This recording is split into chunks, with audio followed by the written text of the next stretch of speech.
মার্কিন যুক্তরাষ্ট্র থেকে আমদানির ৬০,৮০২ টন গমবাহী জাহাজ চট্টগ্রাম বন্দরে বহির্নোঙরে পৌঁছেছে। সোমবার খাদ্য মন্ত্রণালয়ের এক সংবাদ বিজ্ঞপ্তিতে এ তথ্য জানানো হয়েছে।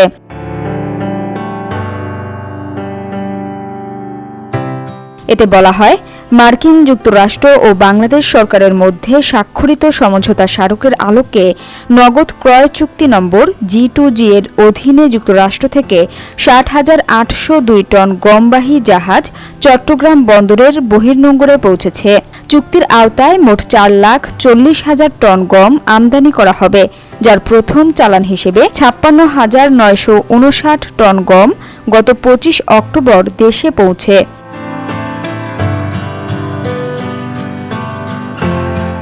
জাহাজে রাখা গমের নমুনা পরীক্ষার কার্যক্রম এরই মধ্যে শুরু হয়েছে।